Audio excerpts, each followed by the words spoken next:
자, 전국에 계신 수험생 여러분 반갑습니다. 시대에듀 오은입니다. 자, 여러분들 이제 우리 국가직 지역인재 9급 선발에 대해서 OT를 한번 해보도록 하겠습니다. 근데 문제는 우리가 이제 9급 지역인재에서 보시면 여러분들이 일반 9급 공무원과는 좀 다르다라는 걸 알 수가 있죠. 그러니까 쉽게 얘기하면 특별 전형이 좀 가까운 거기 때문에 그럼 어떤 사람들이 지원을 하고 어떤 과목을 보고 또 언제 시험을 보고 뭘 준비해야 되는지 이런 전체적인 내용들을 한번 다 같이 확인해 보도록 하겠습니다. 자, 먼저 2017년 국가직 지역인재 9급 선발 시험 일정 이미 나와 있죠. 자, 필기 시험은 언제입니까? 8월 18일이고 시험은 26일. 그 다음에 1차 필기 시험의 합격자가 9월 20일 날 나온다라는 거 여러분 알고 계시고요. 그 다음 면접과 그 다음에 시험 마지막 합격자 발표까지 날짜가 이미 공고가 되었습니다. 그러니까 여러분들은 이제 해야 될 게 뭐밖에 없습니까? 열심히 공부하는 것밖에 없습니다. 근데 조심하셔야 될 게 7월 26일부터 28일 사이에 원서가 접수되고 있다는 거 확인해 주시기 바라고요. 두 번째, 선발 인원입니다. 참 다행인 거 올해 시험 보는 우리 수험생들에게는 희소식일 수밖에 없죠. 뭐가 늘어났다? 총 인원이 좀 늘어났다는 겁니다. 2016년도에는 160명을 뽑았는데 올해는 그것보다 10명이 늘어난 170명을 뽑습니다. 물론 우정직이 2017년도에는 없다라는 것은 조금 아쉽기는 하죠. 하지만 전체적인 인원으로 봤을 때는 10명이 늘었다. 그러니까 아직 올해 같은 경우는 합격할 가능성이 높으니 조금만 더 열심히 하시면 170명 안에 들 수 있지 않을까라는 생각을 조심스럽게 해봅니다. 그 다음에 전체적으로 행정직이 102명, 아무래도 제일 많이 뽑고 있죠. 그 다음에 기술직, 특별직이죠. 68명을 뽑고 있고요. 자, 우정직이 없고 행정직군 선발 규모가 늘어났다라는 거 아까도 금방 설명을 제가 해드렸습니다.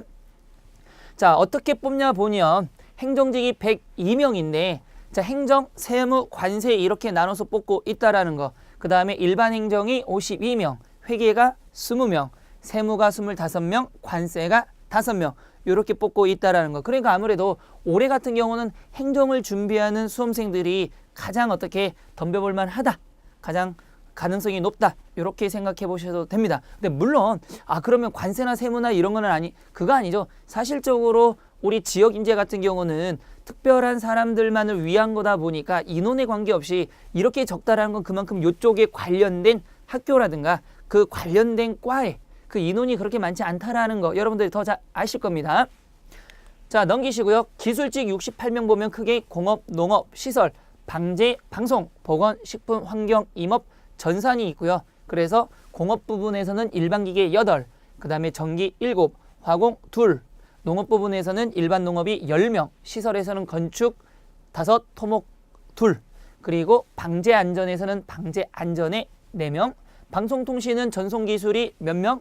8명, 보건에서는 방역이 3명, 그리고 식품, 식품위생 넷, 환경은 일반 환경 2를 뽑고요. 임업 산림자원이 8, 전산에서는 전산개발 4명에서 총 몇 명? 68명을 2017년도에 선발을 할 예정입니다. 자, 넘어가셔서 이제 여러분들이 시험 과목과 출제 유형, 그 다음에 배점, 시간이 어떻게 되는가. 자, 시험 과목은 국어, 한국사, 영어입니다. 그나마 다행인 게 수학은 없죠. 아마 고등학교에서 바로 시험을 보는 학생들 같은 경우는 수학에 대한 부담이 굉장히 많았을 거예요. 그런데 공무원 시험에서는 수학이 물론 일반 9급 같은 경우도 마찬가지지만 선택 과목으로 들어가 있죠. 여기는 아예 빠져서 국어, 한국사, 영어. 그러니까 다른 9급 일반직 공무원보다는 뭐가 적다? 내가 공부해야 될 과목 수가 적다. 그러니 같은 9급이지만 뭐하다? 조금 더 수월하게 공부할 수 있지 않을까라는 생각을 합니다. 그렇다고 해서 쉽다라는 얘기는 아닙니다. 그래서 출제 유형은 아주 다행인 게 주관식은 존재하지 않는다라는 거죠. 문항수는 과목당 20문제고 그 다음에 배점은 100점 만점이고 문항당 몇 점을 5점씩을 주고 있습니다. 그런데 가장 큰 문제가 뭐냐면 과목당 시험 시간이 몇 분밖에 없다? 20분밖에 주지 않는다라는 얘기죠. 그러면 이거를 한번 생각해 본다라면 한 문제당 몇 분? 1분의 시간밖에 없다라는 거죠. 그러니까 이거를 굉장히 여러분들이 적절히 시간 배분을 잘 해야 된다라는 겁니다. 뒤에서도 다시 한번 얘기하겠지만 예를 들어서 대부분이 내가 영어가 어렵다. 그러면 국어와 한국사에서 어떻게 해줘야 된다? 시간을 굉장히 세이브를 시켜 놓으셔야 됩니다. 그래서 빠른 속도로 문제를 풀어놓고 그 나머지 시간을 어디에? 영어에 투자하고 또는 내가 국어가 어렵다. 그럼 한국사와 영어에서 시간을 조금 어떻게 비축해 두고 나는 걸 가지고 국어에 좀 더 투자를 해 주어야 된다. 뭐 이런 식의 것들 잘 배분해서 시험을 볼 수 있도록 준비를 하셔야 됩니다. 자, 그러면 어떤 출제가 나오느냐, 어떤 수준이냐, 일반직 9급 공무원 시험과 비슷한 수준으로 출제된다. 그러니까 지역 인재 시험이라고 해서 쉽게 낸다? 편견이죠. 쉽지가 않습니다. 단지 일반 9급과 다른 점은 뭐다? 선택 과목이 없다. 그러니까 조금 더 과목 수가 적은 거지. 지금 우리가 보고 있는 국어, 한국사, 영어의 난이도는 9급과 유사하다라는 거 기억하시고요. 두 번째로 각 과목 만점에 40% 이상 득점한 사람 중에서 선발 예정 인원의 151.5배수를 뽑는 거죠. 그래서 범위 안에서 지역별 균형 합격, 가산 특전을 적용한 시험 성적 및 면접 시험 응시사 수 등을 고려하여 고득점자 순으로 합격자를 뭐한다? 결정한다라는 거. 그러니까 공시는 이렇게 하고 있지만 사실상 뭘 잘 보면 되는 겁니까? 시험을 여러분들은 잘 보면 되는 겁니다. 자, 그 다음에 문제가 되는 게 요게 있죠. 선발 예정 인원을 초과해서 동점자가 나올 경우가 있습니다. 실제로 그런 경우들이 있어요. 그럴 경우에는 동점자를 모두 합격자로 한다라는 거.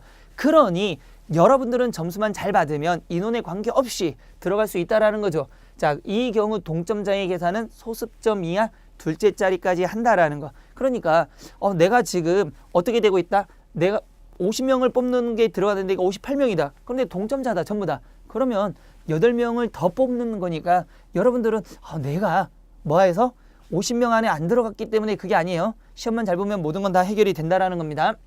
자, 이제 넘어가서 어떻게 관련한 학과에 누가 볼 수 있는가? 첫 번째 행정이죠. 행정에는 크게 세 가지로 직렬 보면 행정, 세무, 관세가 있죠. 근데 일반 행정, 세무, 관세는 모두 다가 뭐가? 고등학교 졸업자입니다. 그런데 고등학교 졸업자 중에서도 상업정보 계열 학과들이 있죠. 그러니까 여러분들 50여 명이나 뽑고 있는데도 불구하고 우리가 옛날식으로 말하면 상업고등학교 뭐 이렇게 보통 어른들은 많이 부르죠. 그러니까 그런 고등학교를 출신들만 볼 수 있기 때문에 뭐하다? 실질적으로 경쟁률이 일반 9급 공무원보다는 훨씬 뭐하다? 낮다. 나중에 경쟁률을 제가 보여드리겠지만 일반 9급 공무원보다는 굉장히 낮다. 그러니 내가 조금만 노력하면 뭐 할 수 있다? 좀 더 쉽게 합격할 수 있기 때문에 여러분들 정말 특히나가 어디에 행정계열 쪽은 열심히 공부를 하셔야 될 겁니다. 자, 두 번째 보시면 기술직이죠. 자, 여러분들 기술직을 가만히 보시면 일반 행정과 다른 게 하나가 있죠. 전문대학이라는 말이 들어갑니다. 그러니까 기술직에서는 누가? 고등학교 졸업자만이 아니라 전문대 이쪽 계열들도 들어가고 있기 때문에 뭐하다? 오히려 더 경쟁력이 높다. 이해되셨죠? 그러니까 아마 지금 공업계 고등학교라고 옛날엔 불렸죠. 요 고등학교 나온 우리 수험생들은 더 열심히 공부를 하셔야 되고요. 전문대 쪽으로 지금 진학을 하셔가지고 공부를 하시는 분들도 얼마든지 기회는 있다. 이렇게 생각하시면 되고요. 그래서 공업, 농업, 식품, 임업, 보건은 모두 다가 뭐한다? 공업은 공업 관련 학과의 고교 출신자와 전문대학 중에서도 이 직류와 관련 일반 기계, 전기, 화공과 관련된 쪽으로 나오면 뭐 할 수 있다?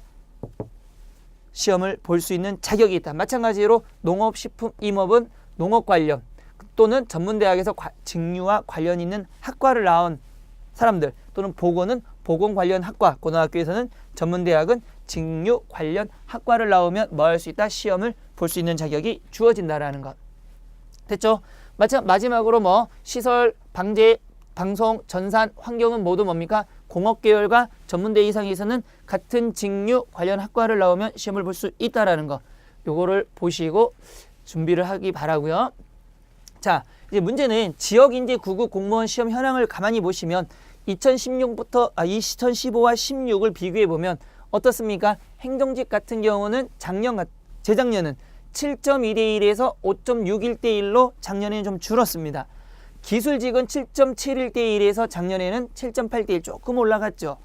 우정직 같은 경우는 5.4대 1에서 작년에는 6.5대 1 조금 올라갔죠. 근데 전체적으로 보면은 뭐가 되고 있다? 조금 올라가는 추세다. 이렇게 보시면 됩니다. 하지만 이 경쟁률만 가만히 보면 이렇게 생각할 수도 있죠. 경쟁률이 꽤 높네 라고 생각할 수도 있지만 사실은 일반 9급 공무원과 한번 비교해 보시면 살벌할 정도로 좀 낮다라는 체감을 할 수가 있습니다. 그만큼 노력하면 뭐 할 수 있다? 붙을 확률이 높다라는 거 기억하시고요. 자, 그러면 학과의 성적은 또 어떠해야 되느냐? 자, 학과 성적 상위 30% 이내 또는 평균 석자 등급이 3.0 이내가 돼야 되고 전문교과 성취 평가자 도입된 경우에는 크게 세 가지를 봅니다. 첫 번째, 관련 직렬 소속학과에서 이수한 모든 전문교과 과목의 성취도 평균이 뭐 이상? B 이상. 그러니까 내가 학교를 다니면서 성적이 안 좋다라면 자격 자체가 안 주어진다라는 얘기죠. 두 번째, 그 중에서도 이렇게 B 이상인 과목에서도 뭐가 반 이상은 뭘 받아야 된다? A를 받아야 된다. 되셨나요? 또한 보통 교과 평균 석차 비율이 상위 30% 이내 또는 석차 등급이 3.0으로 제한을 하고 있기 때문에 내가 마지막으로 이 시험에 지원을 하겠다는 수험생들은 학과에서 뭘 떼봐서 내가 지금까지 했던 성적을 떼보면서 또는 고등학교 졸업자들은 이제 예정자들은 떼보면서 어느 정도 됐는지, 물론 고등학교 졸업자들은 학교에서 되는지 안 되는지 얘기해 주죠. 하지만 전문대 출신들은 뭐 해야 된다? 확인해 보셔야 된다라는 거. 자, 그 다음에 특징을 한번 봅시다. 아까도 얘기했지만 뭐만 본다? 국어, 영어, 한국사 세 과목만 진행하고 있다라는 거. 그렇지만 뭐가 된다? 일반 공무원에 비해서는 과목 수가 적다. 됐죠? 일반 공무원과 시험의 난이도 차이가 별로 없다. 다시 말하면 난이도 차이가 없다라는 건 그만큼 쉽지가 않다라는 거죠. 난이도가 있다라는 거죠. 그러니까 공부 안 하고 내가 대충 보면 되지 않을까? 경쟁률이 낮으니? 라고 생각을 하신다면 굉장한 오해라는 거 다시 한번 강조드리고요. 세 번째로 지역인재 구급은 거주 지역 제한이 없다라는 거. 자, 예를 들면 출시 응시 요건을 충족하는 마이스터거나 아니면 특성화고 학생이 응시하고 있기 때문에 뭐가 된다? 출신 거주지에 따라서 그게 아니고 내가 지원을 얼마든지 할 수 있다. 그런데 뭐하고 있다? 이런 학생들이 지금은 계속적으로 많이 몰리고 있기 때문에 합격선이 점점점 뭐 되고 있다? 높아지고 있다라는 거죠. 예전에는 우리가 특성화고나 마이스터고로 가면 딱 그쪽 계열로 가가지고 뭐 공장에서 일하거나 아니면 나는 자동차 이렇게 얘기를 좀 많이 했었는데 요즘은 공무원이 대세가 된 세대죠. 시대죠. 그러다 보니까 너도 나도 공무원 지원을 굉장히 많이 합니다. 왜? 안정된 직업에다가 꾸준히 나올 수 있는 월급 이런 것들에 대한 아마 메리트가 굉장하죠. 그러다 보니까 일반고가 아니라 마이스터고나 특성화고 학생들도 이젠 공무원이 되겠다는 꿈을 굉장히 많이 갖습니다. 그러니까 경쟁률도 점점 높아지고 있고 학생들의 수준도 점점점 높아지고 있다라는 점을 감안을 하신다면 공부를 안 하고 대충 하겠다는 생각은 버리셔야 된다라는 얘기입니다. 그러면 어떻게 준비하느냐? 첫 번째, 한 문제를 1분 안에 풀어야 되는 거죠. 20문제를 20분이라는 시간밖에 안 주고 있기 때문에 그러면 연습을 해야 되죠. 어떻게? 평소에 실전 문제를 충분히 풀어야 되고 출제 수준에 맞는 학습이 필요하다. 저 출제 수준에 맞는 게 결국은 뭐죠? 쉽게 하는 게 아니라 나오는 유형별로 최고 난이도부터 최하 난이도까지 골고루 풀면서 시간 배분하는 연습을 하셔야 된다는 거고요. 두 번째로는 일반 구급 공무원 시험 문제나 지역인재 구급 기출문제를 살펴봐야 된다. 아무래도 기출문제에서 뭐가 나오는지를 확인할 수 있는 게 가장 우선이 되는 거죠. 그렇기 때문에 출제 수준이 구급 공무원과 유사하고 수능 수준의 난이도 정도니까 단연간 나온 기출문제들을 통해서 뭐 할 수 있어야 된다? 아, 이런 문제 유형이 나오고 있구나. 이것도 나올 수 있겠구나. 라는 걸 생각하면서 여러분들이 기출문제도 많이 풀어보셔야 된다는 겁니다. 자, 되셨나요? 자, 이렇게 해서 우리 지역인재에 대한 OT를 마치도록 하겠습니다.